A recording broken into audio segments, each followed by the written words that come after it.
इसके बाद चेरी के लिए एक बड़ा गुलदस्ता आता है, जिसे देखकर तो सब दोस्त हैरान हो गए हैं। बताओ ना, ये तुम्हें किसने भेजा है? चेरी बोलती है, मुझे नहीं पता, यहाँ पर तो किसी का नाम भी नहीं लिखा है। चेरी सोचती है, ये तो मिस्टर ली ने मुझे नहीं भेजा है, तो फिर मुझे किसने भेजा? इसे छोड़कर वो फिर से काम करने लग जाती है। तभी मिस्टर ली मैसेज भेजते हैं, तुम्हें इतना बड़ा फूल किसने भेजा? इतनी हिम्मत किसकी हुई? उसकी तो आज खैर नहीं। मुझे नहीं पता, लेकिन खुशबू तो बहुत अच्छी है। तुम आज मुझसे कितना काम करवाओगे? मुझे भूख लगी है, मुझे जाने दो। हाँ, मुझे भी भूख लगा है, लेकिन मुझे चावल नहीं खाना। तो फिर तुम मेरे साथ खाना खाने चलो, हम दोनों एक साथ खाना खाएंगे। ठीक है, मैं तुम्हें खाना खिला दूंगा। किनकिन बोलती है, मुझे लगता है जिसने फूल भेजा होगा वो बहुत हैंडसम है।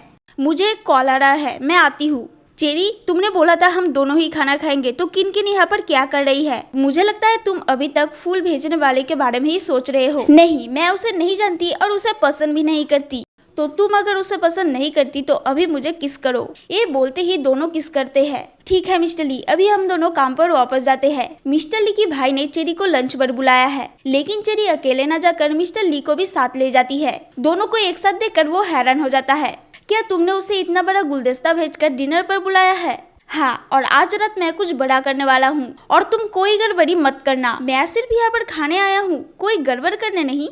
चेरी, तुम क्या खाना चाहोगे? रुक जाओ, मैं खाने को कुछ ऑर्डर करता हूँ। लेकिन तुम जो खाने के लिए ऑर्डर दे रहे हो वो सब चेरी को पसंद नहीं। एक काम करो, पीने के लिए ठंडा पानी और केक लाओ। तभी वो फूलों की गुलदस्ता लेकर चेरी को अपनी दिल की बात बताता है। लेकिन ये क्या, ये फूल तो चेरी को पसंद नहीं। लेकिन तुम क्यों बोल रहे हो? ये सब तो चेरी को बोलना चाहिए। चेरी, मैं बहुत थक चुका हूँ, इसके आगे तुम ही बताओ। देखो, मैं शादीशुदा हूँ, तुम दोनों मिलकर मेरे साथ मजाक कर रहे हो ना? मिस्टर ली कहता है, क्या तुमने अपना दिमाग बाहर छोड़ रखा है, अंदर नहीं लाए? हाँ, ये सच है कि मैं चेरी के साथ शादी की हूँ, और ये कोई मेरी सेक्रेटरी नहीं है। और तुम मेरे ही सामने मेरी पत्नी को प्रपोज कर रहे हो। इसके बाद से उसे तुम भाभी कहकर बुलाना। भाभी जी, मैं नहीं जानता था कि तुमने मेरे भाई के साथ शादी की हो। और वो वहाँ से चला जाता है। मिस्टर ली अपने कोलिग को कहते हैं, सुनो, मैं वैलेंटाइन डे के दिन एक बहुत ही लग्जरी हार खरीदना चाहता हूँ, क्या तुम मेरे लिए उसे ऑर्डर कर सकते हो? दूसरी तरफ मिस वेलन मिस्टर ली की छुप छुप कर बात सुन रही होती है। लगता है यह लग्जरी हार मिस्टर ली चेरी को देने वाले हैं, लेकिन मैं इसे नहीं देने दूंगी। मिस वेलन चेरी को एक नकली चेन दिखाती है और बोलती है, देखो तो ये मेरा चेन कैसा लग रहा है। लगता है वैलेंटाइन के दिन तुम्हें ये सब देने वाला कोई भी नहीं है, मतलब तुम्हें प्यार कोई नहीं करता।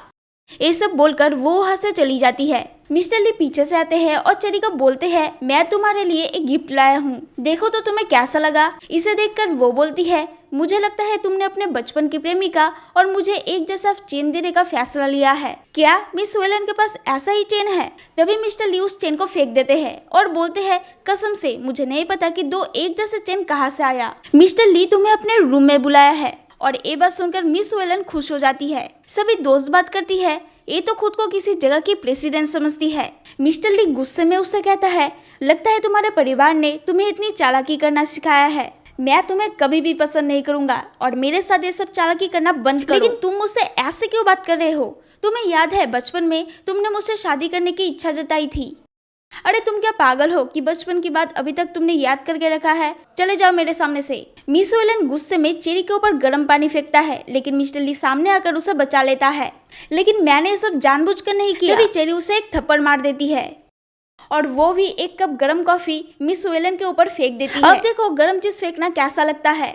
मिस्टर ली फोन करके कंपनी के गार्डों को बुलाते हैं और उसे धक्का देकर कंपनी से निकाल देते हैं। लगता है तुम बहुत जल गए हो, ड्राइवर गाड़ी तेज चलाओ। हॉस्पिटल आते ही मिस्टर ली डॉक्टर को पहले चेरी को चेक करने बोलते हैं। अरे ये तो पागल हो गया है, इसकी बात मत सुनिए, इसके ऊपर गर्म पानी गिरा है, जरा इनको चेक करिए। देखिए देखिए गर्दन के पीछे कितना लाल हुआ है। एक काम करो, तुम इसे ए लगा दो, अपने कपड़े उतारो, मुझे दवाई लगाने दो। और वो अच्छे से दवाई लगा देती है। दोबारा दवाई लगाते समय चेरी की फोन आती है और वो मिस्टर ली को स्पीकर पर देने बोलती है। फोन पर चेरी की दोस्त बोलती है, मेरे पास और भी वीडियो का स्टॉक आया है, क्या तुम्हें चाहिए? तुम रात को उसे अकेले देख सकती हो। तभी चेरी फोन लेकर काट देती है। मिस्टर ली अब सब कुछ समझ गए हैं कि उनकी पीठ पीछे उनकी पत्नी क्या करती है। इसके बाद लिफ्ट में वो चेरी को बोलते हैं, अब तो मुझे तुमसे डर लगने लगा है कि तुम मुझे कब खा जाओगे। मिस्टर ली और चेरी आज जिस कंपनी के साथ डील करने जा रहे हैं वो तो चेरी की कॉलेज का दोस्त चेरी को देखते ही बिना कुछ शर्तें ना माने उस डील को अप्रूवल दे देते हैं। ये सब देखकर मिस्टर ली नाराज हो जाता है और वहाँ से चला जाता है। और लिफ्ट में चेरी को बोलता है, तुम्हारा कॉलेज का दोस्त, मुझे तो तुमने बताया नहीं। अरे मुझे क्या पता था कि वो यहाँ पर मिलेगा। दोनों गाड़ी में बैठकर वहाँ से जाने लग जाते हैं। लेकिन चेरी को याद आती है कि उसने अपना बैग वहाँ पर ही छोड़ आई है। वो अपना बैग लेने जाती है तो रास्ते में ही उसका कॉलेज का दोस्त उसे रोक लेता है। बोलता है कितने दिनों के बाद हम दोनों आज मिले हैं, लेकिन लगता है तुम मुझे देखकर खुश नहीं हो।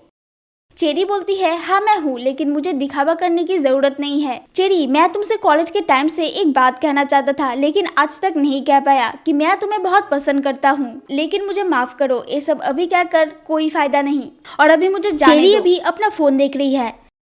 तभी मिस्टर ली बोलते हैं, लगता है तुम अपने कॉलेज के दोस्त के बारे में सोच रहे हो। लेकिन मैं उसके बारे में क्यों सोचूंगी जब मेरी पति ही इतना हैंडसम है। तभी मिस्टर ली के पापा घर आते हैं और बोलते हैं, तुम दोनों की शादी को 1 साल हो गए हैं, तुम्हें अब एक बेबी लेने का प्लान करना चाहिए। लेकिन हम दोनों एक दूसरे को समय नहीं दे पाते और झगड़ा भी बहुत करते हैं, तो इस समय एक बेबी लेना बहुत ही मुश्किल है।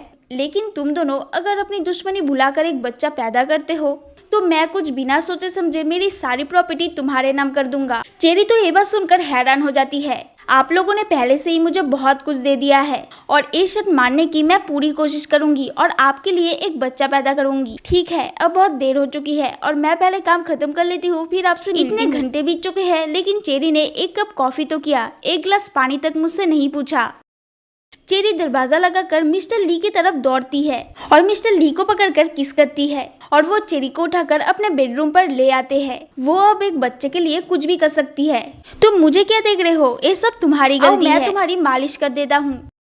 वो बहुत थक चुकी है और अब सोना चाहती है। थोड़ी देर बाद चेरी उसी कपड़े में मिस्टर ली के सामने आती है। अंदर जाओ और कपड़े पहन लो, हम अभी बाहर जाने वाले हैं। गाड़ी में बैठकर चेरी बोलती है, मैं उन सब कपड़ों में क्या तुम्हें अच्छी नहीं लगती? तुम बहुत सुंदर दिखती हो, जो भी उन सब कपड़ों में तुम्हें देखेगा तो देखता ही रह जाएगा।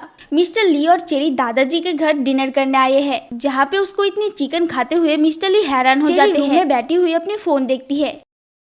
तभी उसकी दोस्त उसे फोन करती है और बोलती है, क्या कल तुम मेरे साथ डॉक्टर के पास जा सकते हो? मुझे अकेले जाने में डर लग रहा है।